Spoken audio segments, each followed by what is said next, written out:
वैष्णवी, चलो क्षीर P low.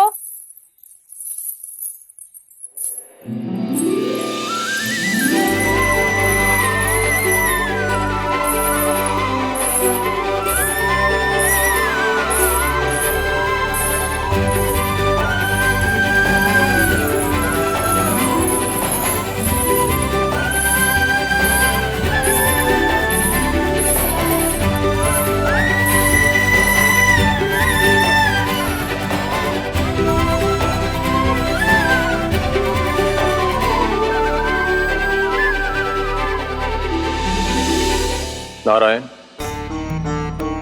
हमें लगा था कि देवी वैष्णवी के जन्म के साथ ही बहुत सारे उद्देश्यों की पूर्ति हो जाएगी, किंतु कई वर्ष बीत गए। सागर मंथन के समय सागर में गिरी कालकूट की बूंदें अब विकराल रूप धारण करने लगी हैं। अब कली का वर्चस्व बढ़ता ही जा रहा है। पृथ्वीलोक पर इन 9 वर्षों में अत्यधिक परिवर्तन आए हैं नारायण। सत्य वचन महादेव, इन 9 वर्षों में कई परिवर्तन आए हैं। अब शीघ्र ही माता वैष्णवी भी 9 वर्ष की हो जाएंगी।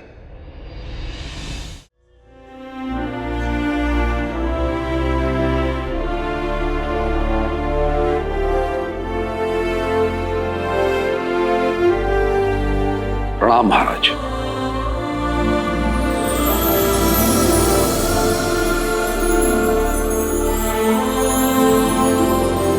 महिपाल, प्रभात सभा प्रारंभ कीजिए। जी महाराज।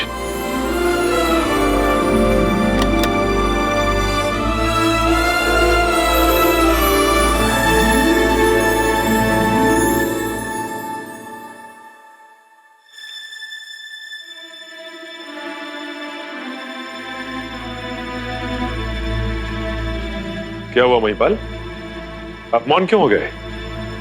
पत्र पढ़िए। आज गौरैया के 2 अंडों से बच्चे निकले। बड़े ही कोमल और सुंदर हैं, किंतु बड़े पेटू हैं। अभी अभी तो जन्म लिया है, पर दोनों खा बहुत रहे हैं।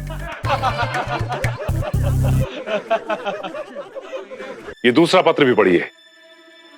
हम जानने के लिए उत्सुक हैं कि इस पत्र में क्या लिखा है। आज बूढ़ी काकी बरसों बाद खुल के हंसी, जब राजमहल के तालाब में केशव सिंह जी ऐसे कूदे जैसे वर्षा ऋतु में मेंढक।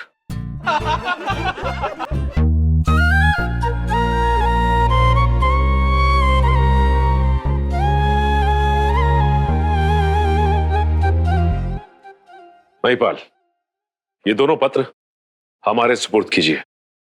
लाइए।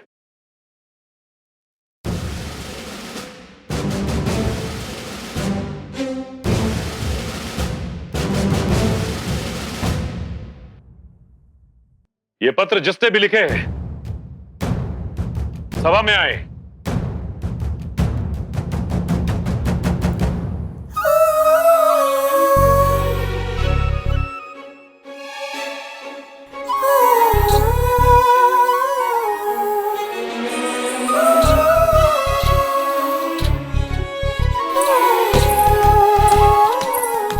हम अच्छी तरह से जानते हैं जिसने ये पत्र लिखा है वो व्यक्ति इस सभा में उपस्थित है।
राजकुमारी,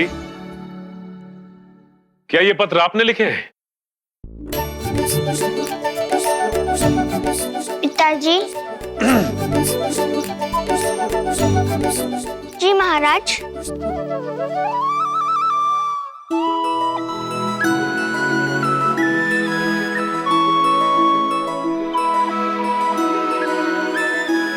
उद्देश्य उत्तर दीजिए। आप प्रभात सभा में हैं। क्या ये पत्र आपने लिखे हैं? ये पत्र एक विशेष उद्देश्य से लिखे हैं।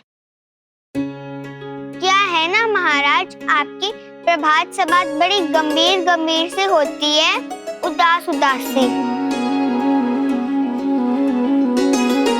कोई मुस्कुराता ही नहीं, केवल सभी देखते रहते हैं, कोई ऐसे तो कोई ऐसे।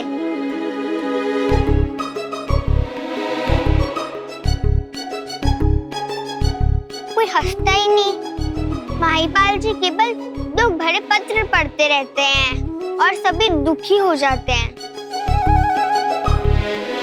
केवल दुख की बातों का ही पत्र क्यों लिखना? कुछ सुख और आनंद की बातें भी तो लिख सकते हैं ना। तो हमने लिख दिया। सोचा दिन का शुभारंभ होना चाहिए, दुख और विषाद से नहीं, हर्ष और आनंद से। हमें लगता है कि यदि सुबह प्रसन्न से बीतेगी तो पूरा दिन प्रसन्न से बीतेगा। आपकी मंशा निर्मल है, आपका हृदय पावन। हम आपके विचारों की प्रशंसा करते हैं, किंतु ये सभा है, इसकी कुछ मर्यादा है।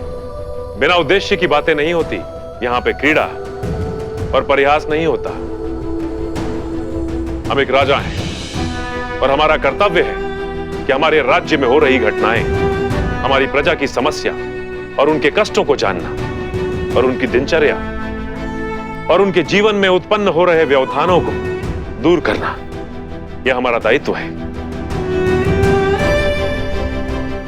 कोई राजा सिंहासन पर बैठकर आदेश देने के लिए नहीं बैठता, अपनी प्रजा की सेवा करने के लिए बैठता है। और एक राजा का दायित्व है कि वो अपनी प्रजा के कष्ट और उनके व्यवधानों को दूर करने के लिए नीतियां बनाए, योजनाएं बनाए। राजकुमारी, दुखों पे हर्ष का आवरण डालने से दुख का अंत नहीं होता, मात्र भ्रम होता है सुख का। हमें आशा है कि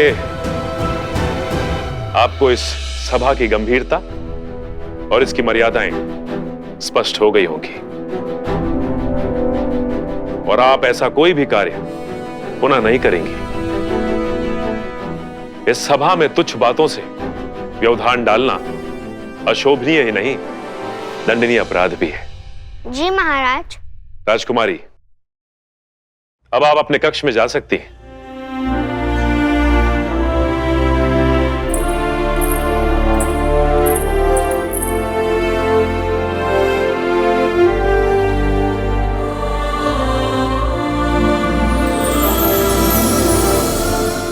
नमन महाराज।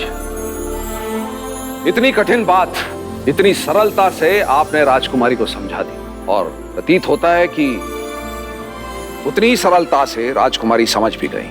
महिपाल, आज जो प्रतीत हो वही सदा कल का यथार्थ नहीं बनता। क्षमा कीजिए महाराज, किंतु हम समझे नहीं। अभी तो कथा प्रारंभ हुई है और अध्याय जुड़ने बाकी है।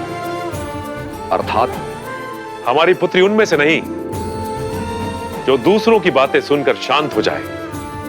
हमारी पुत्री उनमें से है जो अपनी बातें दूसरों को समझाती है।